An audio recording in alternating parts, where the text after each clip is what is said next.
crackling of my bones. तो movie की शुरुआत अंटार्कटिक ओशन से हुआ। जिस टाइम सर्दी का मौसम चल रहा था, एक बहुत ही बड़ा शिप जमे हुए समुंदर के अंदर फंस चुका था। कैप्टन हर मुमकिन कोशिश किए जा रहे थे कि वो इस जगह से अपने शिप को और अपने सभी के सभी पैसेंजर्स को सेफली इस इलाके से निकाल दे, लेकिन ठंड बढ़ती चली जा रही थी और यहाँ जिंदा रहना पॉसिबल नहीं रहा था। ऐसे ही इन्हें बर्फानी तूफानी रात में किसी आदमी की चिल्लाने की आवाज आती है। दरअसल वो मदद को गुहार लगाए जा रहा था। कैप्टन अपने कुछ आदमियों के साथ उसकी मदद के लिए यहाँ आ गए। तब उस आदमी ने कहा कि प्लीज यहाँ से मुझे लेकर चलो या फिर मुझे यहीं पर मार दो, मुझे तड़पने के लिए मत छोड़ना। उसकी हालत पर दया दिखाते हुए कैप्टन उसे अपने शिप के अंदर लेकर आते हैं, लेकिन ऐसा करते ही इस शिप के पास एक मॉन्स्टर आ गया जो असल में उस आदमी के पीछे पड़ा हुआ था और उसी से बचने के लिए यह आदमी इनसे मदद मांग रहा था। इस टाइम उस मॉन्स्टर को आदमी की तरह खड़ा होता हुआ दिखाया जाता है और आते ही यह मॉन्स्टर इस शिप के लोगों पर हमला करना शुरू कर देता है। सभी उससे लड़ने में जी जान लगा देते हैं, लेकिन कोई उससे जीत नहीं पाता। गोलियों का भी उस पर कोई असर नहीं हो रहा था। यह देखते हुए एक सोल्जर कोई अजीब सी गन से उसके ऊपर हमला करता है, लेकिन मॉन्स्टर उससे भी नहीं मरता, बस इस शिप से नीचे गिर जाता है। गुस्से में आकर यह मॉन्स्टर अब इनके शिप को जोर जोर से हिलाने लग गया था, जिससे शिप के अंदर काफी तोड़ फोड़ होने लग चुकी थी और लोगों की जान खतरे में आ चुकी थी। यह देखते हुए ऊपर से कैप्टन अपने पास वाली बर्फ पर उसी गन से फायर करते हैं, जिससे उसके आसपास की बर्फ टूट जाती है और वो मॉन्स्टर उस ठंडे बर्फीले पानी में दफन हो जाता है। इन लोगों को लगा कि वो मॉन्स्टर मर चुका होगा, मगर ऐसा नहीं था। खैर, अब सुबह भी हो जाती है और कैप्टन उसी आदमी के पास आते हैं जिसकी रात उन्होंने मदद की हुई थी। कैप्टन पूछने लग जाते हैं कि आखिर यह मॉन्स्टर तुम्हारे पीछे कैसे पड़ा हुआ था। यह सवाल सुनते ही वो आदमी अपनी कहानी के बारे में सुनाने लग जाता है और सीन पास्ट में चली जाती है। हम उस आदमी विक्टर का बचपन देख पाते हैं, जो इस टाइम वो 12 साल का है। विक्टर एक बहुत बड़े साइंटिस्ट का बेटा था और वो चाहते थे कि विक्टर भी एक साइंटिस्ट बने, एक बहुत ही अच्छा डॉक्टर बने। साथ ही साथ अपने डैड के बहुत ही कड़ी मेहनतों के बाद साइंटिस्ट बन भी गया था, जो कि अभी भी उसकी छोटी ही उम्र थी, लेकिन उनकी साइंस का कोई फायदा ही नहीं हुआ। जब विक्टर ने यह देखा कि वो अपनी मॉम को ही नहीं बचा पाया, तो वो अपने डैड पर गुस्सा हुआ कि क्या फायदा ऐसी साइंस का जिसकी वजह से हम अपने मॉम को ही नहीं बचा पाए। उसके डैड उसे समझाते हैं कि किसी इंसान को जिंदा करना हमारे बस में नहीं है और यहाँ से विक्टर की लाइफ का एक नया सफर शुरू हो जाता है। उसने ठान लिया था कि वो कोई ऐसा रास्ता जरूर निकाल लेगा जिससे वो मरे हुए इंसानों को दोबारा जिंदा कर सकेगा, कि ऐसा फॉर्मूला या कोई ऐसी टेक्निक ढूंढ ही लेगा जो उसके डैड को बिल्कुल भी नहीं पता। सीन कट होकर हमें दोबारा प्रेजेंट का सीन दिखाया गया, जहाँ पर वो मॉन्स्टर जो कि पानी के अंदर डूबा हुआ था, वो दोबारा उस पानी से निकलकर बाहर आ जाता है। हैरानी की बात तो ये था कि इतने ठंडे पानी में रहने के बावजूद भी उसे एक छींक तक नहीं आई हुई थी। उसको दिखाते ही दोबारा से सीन को पास्ट में शिफ्ट कर दिए जाते हैं, जहाँ पर विक्टर अपनी कहानी सुना रहा था। विक्टर अपने सोच पर काम करता रहा और इंसानों को जिंदा करने की तरीके ढूंढता रहा। सालों गुजरने के बाद जब विक्टर 30 साल का हुआ, तो फाइनली उसने बिजली के जरिए इंसानों के ऑर्गन्स का इस्तेमाल करते हुए इंसान को जिंदा करने का तरीका ढूंढ ही निकाला। अपने इस एक्सपेरिमेंट को लेकर वो बड़े बड़े बिजनेसमैन की मीटिंग के अंदर चला गया। वहाँ उसने सबको दिखाया कि उसने एक आधे इंसान को एक मशीन के जरिए जिंदा कर दिया था। यह देखकर वहाँ के सभी लोग डर जाते हैं, क्योंकि उन्हें लग रहा था कि विक्टर किसी इंसान को इस तरह से जिंदा करके गॉड को चैलेंज देना चाह रहा है और अपने आप को गॉड समझ रहा है। सभी के सभी विक्टर को बुरा भला कहने लग जाते हैं और फौरन उसे यह अपना एक्सपेरिमेंट्स को बंद करने के लिए कहते हैं, लेकिन विक्टर अपने उस एक्सपेरिमेंट को बंद नहीं करता और अपने बनाए गए ह्यूमनॉइड की तरफ बढ़ के बॉल फेंकता है। वो ह्यूमनॉइड उसके फेंके हुए बॉल को कैच भी कर लिया था और बोलता भी है। यह देखने के बाद तो सभी लोग डर जाते हैं और फौरन से विक्टर को यहाँ से चले जाने को कहते हैं। कोई भी उसके ऐसी एक्सपेरिमेंट्स पर पैसा लगाने के लिए तैयार ही नहीं हो रहा था। इस टाइम तो यहाँ से विक्टर चला गया और उसका बनाया गया क्रिएचर दर्द में तड़पता रहा। कुछ लोगों ने तो उसकी रिसर्च और कामयाबी से इसलिए मुंह मोड़ लिया था, क्योंकि उन्हें लग रहा था कि विक्टर की रिसर्च के बारे में लोगों को पता चल गया तो फिर कोई मरेगा ही नहीं और यह दुनिया ज्यादा इंसानों से भर जाएगी।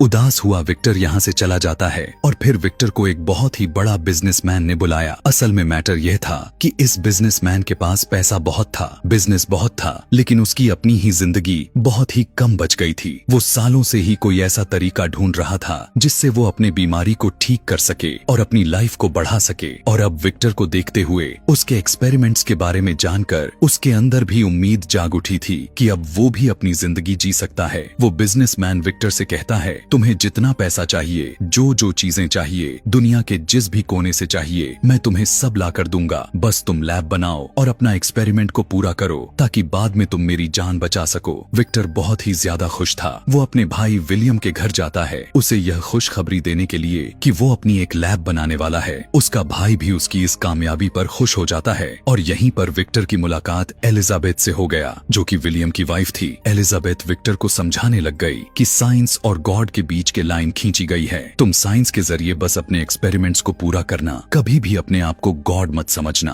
खैर, विक्टर अब बहुत ही दूर एक ऐसी जगह पर चला जाता है जहाँ पर कोई भी उसके एक्सपेरिमेंट्स के बारे में जान ना पाता। इस महल को धीरे धीरे अपने लैब में बदल कर रख देता है और चांदी के 2 बड़े बड़े एंटीनास भी मंगवाता है। वो जानता था कि एक पूरे इंसान को जिंदा करने के लिए बहुत ही ज्यादा बिजली की जरूरत पड़ने वाली थी और इतनी बिजली इस टाइम पर कोई बना भी नहीं सकता था। और इंसान को पूरी तरह से जिंदा करने के लिए उसने आसमानी बिजली की इस्तेमाल में लेने के लिए सोचा था और यह चांदी के एंटीनास आसमानी बिजली को इकट्ठा करके उसके एक्सपेरिमेंट्स को पूरा कर दे और उसके जरिए इंसान को जिंदा कर देते। विलियम, उसकी वाइफ, जो कि वो उस बड़े बिजनेसमैन की भतीजी थी, वो भी विक्टर का साथ देते थे। उन्होंने ही मिलकर विक्टर के साथ मिलकर यह लैब कंप्लीट करवाए हुए थे। लैब के बनने के बाद विक्टर ने काफी एक्सपेरिमेंट्स किए, मरे हुए इंसान को पूरी तरह से जिंदा करने की कोशिश की, लेकिन वो इस एक्सपेरिमेंट्स में कामयाब नहीं हो पाया। तब एलिजाबेथ ने उसे कहा कि ऐसे नहीं, तुम बिल्कुल शुरू से शुरू करो, अपने ऊपर गौर करो, जैसे तुम हो वैसा ही तुम उसे बनाओ। विक्टर एलिजाबेथ की बात को समझ चुका था और उसने अपना एक्सपेरिमेंट्स नए तरीके से शुरू किया। उसने अपने बॉडी के मूवमेंट्स पर ध्यान देते हुए अपने बनाए ह्यूमनॉइड को उसने स्केलेटन्स और मांस को कुछ तारों से जोड़ दिया, जिसकी वजह से वो अपने हाथ पैर को हिला सकता था, चल सकता था। उसने उस क्रिएचर के पूरे बॉडी के अंदर तारे बिछा दिए। उसका स्ट्रक्चर को पूरा करने के बाद विक्टर को अब जरूरत थी तो वो था उसके अंदर सारे के सारे ऑर्गन्स को लगाना। अब वो विक्टर कहाँ से अरेंज कर पाता। उसी टाइम में जंग भी चल रही थी। वो जंग के मैदान से बहुत सारे डेड बॉडीज को उठाकर लाया और उन्हीं डेड बॉडीज के ऑर्गन्स को निकालते हुए उसने बिल्कुल उसी तरह अपने ह्यूमनॉइड के अंदर ऑर्गन्स लगा दिए जैसे एक इंसान के अंदर लगे होते हैं। इस ह्यूमनॉइड को बनाने का प्रोसेस बहुत ही ज्यादा भयानक था। विक्टर ने एक एक डेड बॉडी को काटा था सही ऑर्गन्स को ढूंढने के लिए। इस ह्यूमनॉइड के अंदर उसने किसी की आंख तो किसी की नाक लगाया हुआ था। आखिर में जब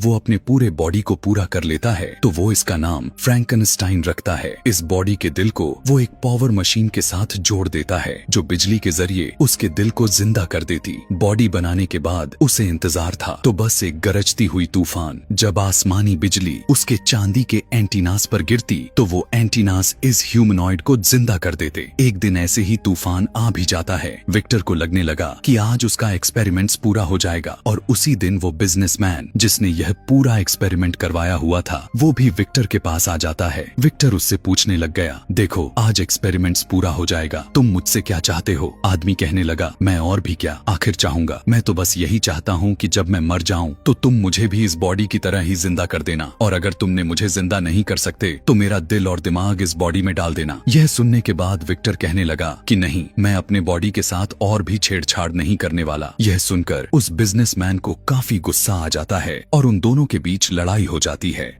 ऐसे ही लड़ाई में वो बिजनेसमैन भी नीचे गिर गया और मारा जाता है। आसमानी बिजली भी उन टॉवर्स पर गिर जाती है जो विक्टर ने बना रखे थे, लेकिन उसके बावजूद भी विक्टर ने देखा कि उसका एक्सपेरिमेंट नाकाम था। वो ह्यूमनॉइड यानी फ्रैंकनस्टाइन जिंदा नहीं हुआ था। विक्टर अब पूरी तरह से टूट चुका था। उसकी सालों की मेहनत बर्बाद हो गई थी, इसीलिए अब वो थक कर सो जाता है। सुबह जब उसने उठा तब उसे अपने आंखों पर यकीन ही नहीं हो रहा था। देखता है कि फ्रैंकनस्टाइन ठीक उसके सामने खड़ा हुआ है और वो चल सकता था। पट्टियों में बंधी हुई अपने बनाए गए ह्यूमन को देखकर वो खुद ही डर जाता है। उसकी चाल चलन बहुत ही ज्यादा अजीब थी। जाहिर सी बात थी कि यह एक नॉर्मल इंसान तो था नहीं। तारों से जुड़े हुए क्रिएचर के चाल चलन ऐसी ही होती है। वैसे भी इसकी शरीर के बॉडी पार्ट्स तो किसी अलग अलग इंसान का था। छोटे छोटे टुकड़ों में बटा हुआ यह क्रिएचर काफी भयानक दिख रहा था। विक्टर को खुद भी फ्रैंकनस्टाइन से काफी डर लगता था, इसीलिए उसने फ्रैंकनस्टाइन को एक खुफिया तहखाने में बंद कर दिया। यहाँ पर पर विक्टर ने नोटिस किया हुआ था कि इस ह्यूमनाइड की दिमाग बिल्कुल एक जन्म लिए बच्चे के बराबर है।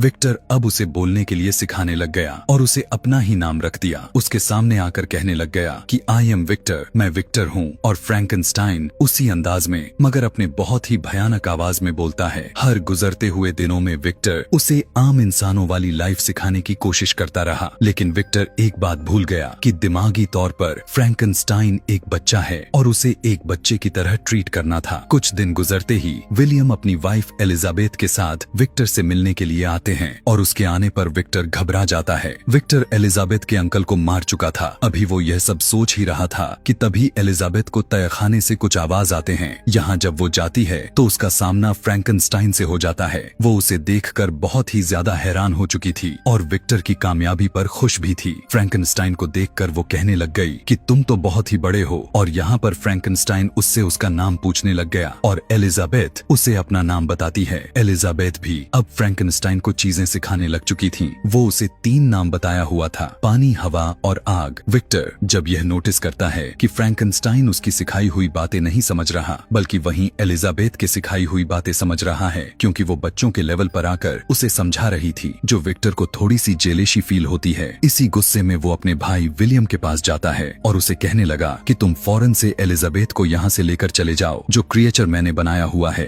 वो बहुत ही खतरनाक है। उसी ने एलिजाबेथ के अंकल को मार दिया है। वो विलियम को एलिजाबेथ के अंकल की लाश भी दिखाया था और कहने लगा कि तुम्हें अपनी और अपनी वाइफ की जान प्यारी है, तो आज ही और इसी वक्त यहाँ से चले जाओ और मैं अपने इस क्रिएचर को भी यहीं पर खत्म कर दूंगा। विलियम भी विक्टर की बात मानते हुए एलिजाबेथ को लेकर यहाँ से बाहर निकल जाता है और उनके निकलते ही विक्टर इस पूरे महल के अंदर पेट्रोल छिड़क कर आग लगा देता है, जिसकी वजह से ये पूरा का पूरा महल ब्लास्ट हो जाता है और विक्टर भी ब्लास्ट में उड़ता हुआ बाहर फेंका जाता है। उसकी टांग इतनी बुरी तरीके से जख्मी हो चुकी थी कि पूरी तरह से टूट गई थी और अब कुछ व्हील के साथ ही उसकी पैर जुड़ी हुई थी। विक्टर की हालात को देखते हुए विलियम परेशान हो जाता है और उसे भी अपने और अपने एलिजाबेथ के साथ लेकर शहर चला जाता है। जिसके बाद सीन यहीं से कट होकर मूवी दोबारा से प्रेजेंट में आ जाती है, जहां प्रेजेंट में हमें दिखाया गया था कि फ्रैंकनस्टाइन पानी से सुरक्षित तरीके से निकल आया हुआ था और अब अपना बदला लेने के लिए उस शिप के अंदर चला गया था और उसने शिप के कुछ हिस्सों में आग लगाना भी शुरू कर दिया था। अब कैप्टन खुद फ्रैंकनस्टाइन के सामने जाता है और उससे पूछने लग गया कि क्या विक्टर ने, यानी जो तुम्हारे डैड ने कहानी सुनाई हुई थी, वो सच है? क्या तुम सच में इतने खतरनाक हो कि इंसानों को मार देते हो? फ्रैंकनस्टाइन कहता है, नहीं, वो आधी सच्चाई है। मैंने किसी इंसान को कभी नहीं मारा। हाँ, मैं यह जरूर मानता हूँ कि मुझे विक्टर पर गुस्सा आ चुका है। मैं उससे बदला लेना चाहता हूँ इस चीज का जो उसने मेरे साथ किया। उसने मुझे जलते हुए महल में छोड़ दिया था। मैंने बहुत ही मुश्किल से अपनी जान बचाई और बेसमेंट के रास्ते से होता हुआ बाहर निकल आया। वो रास्ता जंगलों में निकलता था। मैं जंगलों में कई सालों तक भटकता रहा।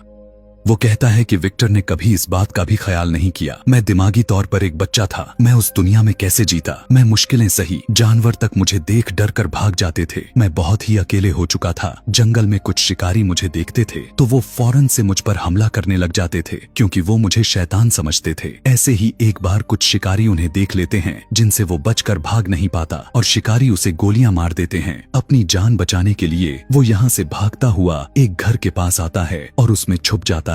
जब उसे होश आया तो उसने देखा कि उसके सारे के सारे जख्म अपने आप ही भर चुके थे। फ्रैंकनस्टाइन हैरानी से यह सब कुछ बताए जा रहा था। वो कहने लगा कि फिर मैंने उस घर में देखा। उस घर में काफी सारे लोग रहते थे, एक दूसरे से प्यार करते रहते थे। मुझे भी एहसास हुआ कि मेरी भी ऐसी एक फैमिली होनी चाहिए, ऐसे ही लोग होने चाहिए जिनके साथ मैं बात कर सकूं। फ्रैंकनस्टाइन देखता था कि ओल्ड मैन अपने ग्रैंड डॉटर को कुछ पढ़ाया करता था। छुपकर वो सारी बातें समझता था, उनकी लैंग्वेज को सुनता सीखता और उनके बिहेवियर को नोटिस करता था। फ्रैंकनस्टाइन के दिल में भी यह उमंग जागती रहती है कि एक दिन वो भी इस फैमिली का हिस्सा बन जाए। वो देखता था कि किस तरह फैमिली के लोग अपने अपने कामों पर जाते हैं और घर घर की जरूरतें पूरी करते हैं। उसने भी घर के लोगों की मदद करने का और उनकी जरूरतें पूरे करने का फैसला किया। कभी वो ढेर सारी लकड़ियों के बंडल तोड़ लाता था, कभी वो हिरन का शिकार करके इनके पास रख देता था। यह फैमिली हैरान तो होती है कि आखिर इनकी मदद कौन कर रहा है। तब ग्रैंडपा यह कहकर टाल देते हैं कि शायद गॉड हमारी मदद कर रहे हों। खैर, कुछ अरसा गुजरता है और ये फैमिली घर छोड़कर शहर जाने का फैसला कर लेती है,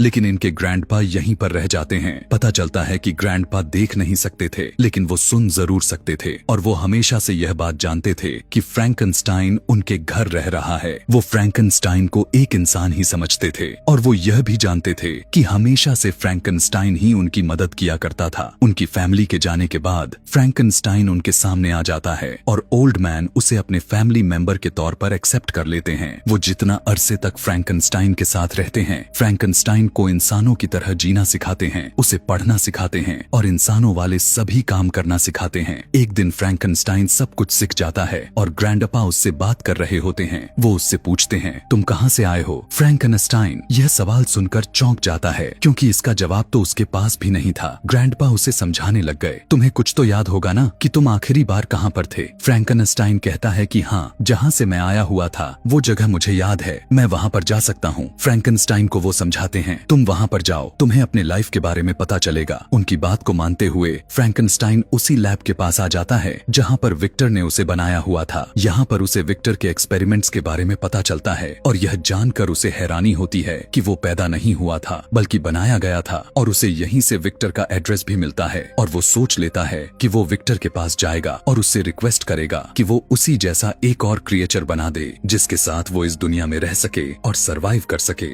अपने बारे में जानने के बाद वो फौरन ही ग्रैंडपा के पास जाता है, उन्हें यह खुशखबरी सुनाने के लिए कि उसे अपने बारे में पता चल चुका है। लेकिन वहां जाकर उसे देखने को मिला कि भेड़ियों ने ग्रैंडपा पर हमला कर दिया था और ग्रैंडपा बिल्कुल मरने की हालत में आ चुके थे। यह देखकर वो बिल्कुल टूट गया। उसने ग्रैंडपा से कहा कि आप मर नहीं सकते, आप ही तो इस दुनिया में मेरे अकेले साथी हैं। इन्हीं बातों के दौरान ही यहाँ पर ओल्ड मैन के बेटे आ जाते हैं, जो फ्रैंकनस्टाइन को मॉन्स्टर समझ लेते हैं और पीछे से ही उसके ऊपर शूट कर देते हैं। उनसे बचने के लिए फ्रैंकनस्टाइन भागते हुए बाहर आ गया, लेकिन उसके ऊपर ये इतनी गोलियां चलाते हैं कि आखिर में वो गिर जाता है। इन्हें लगा था कि वो मर गया, पर वो सिर्फ बेहोश हुआ था। अगले दिन उसे दोबारा से होश आ गया, लेकिन अब ग्रैंडपा भी वहां नहीं रहे थे। उनके बच्चे यहाँ से लेकर चले जा चुके थे। फ्रैंकनस्टाइन जानता था कि अब उसे क्या करना है। उसे विक्टर के पास जाना था। विक्टर का एड्रेस उसे पहले ही मिल चुका था। सफर तय करते हुए जब वो विक्टर के पास पहुंचा तो उसने देखा कि विक्टर और उसका भाई विलियम पार्टी कर रहे थे।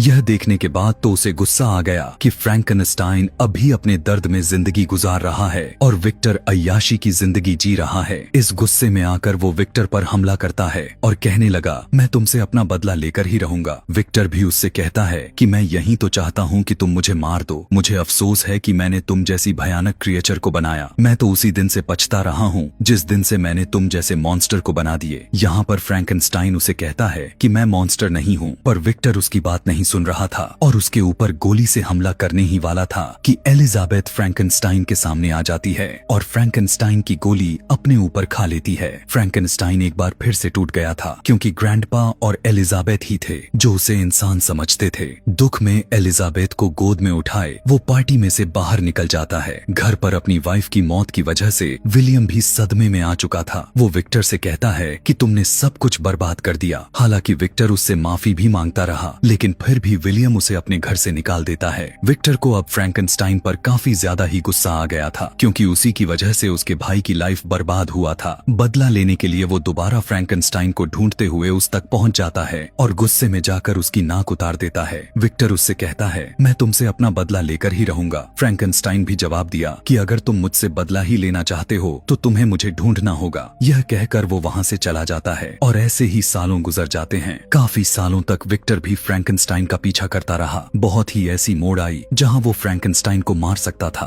एक दिन फ्रैंकनस्टाइन खुद उसके सामने आ गया और उसने कहा, आखिर क्या है तुम्हारे पास मुझे मारने के लिए? लाओ, मुझे दो, मैं खुद अपने आप को मारूंगा, लेकिन अगर मैं ना मरा तो मैं तुम्हें मार दूंगा। विक्टर फ्रैंकनस्टाइन के हाथ में एक डायनामाइट पकड़ा देता है, यानी वो बॉम्ब था जिसकी वजह से फ्रैंकनस्टाइन ब्लास्ट हो जाता है, मगर हमेशा की तरह मरता नहीं और कुछ अरसे बाद जिंदा हो जाता है। और इसके बाद से ही अब वो विक्टर को मारने के लिए उसके पीछे पीछे पड़ चुका था, क्योंकि अब अपने कहे के मुताबिक उसने विक्टर को मारना था। वो जब विक्टर को टॉर्चर कर रहा था, यानी जब वो उसे मार रहा था, तभी तो विक्टर ने मदद के लिए कैप्टन और उसके लोगों को बुलाया हुआ था। यह वही सीन था जो हमें इस मूवी के स्टार्टिंग में दिखाया गया था। प्रेजेंट सीन में फ्रैंकनस्टाइन ही कैप्टन और विक्टर को यह सारी कहानी सुना रहा था। वो विक्टर से कहता है, मैं आपसे ज्यादा कुछ नहीं चाहता था, दिल से आपको मारना भी नहीं चाहता था, बस शुरू में मैं तो बस इतना ही चाहता था कि आपको ढूंढूं और आपसे कहूं कि मेरे जैसा एक और बना दो जिसके साथ मैं जिंदगी गुजार सकूं। उसकी यह बात सुनकर विक्टर की आंखों से आंसू आ जाते हैं और वो फ्रैंकनस्टाइन से माफी मांगने लग गया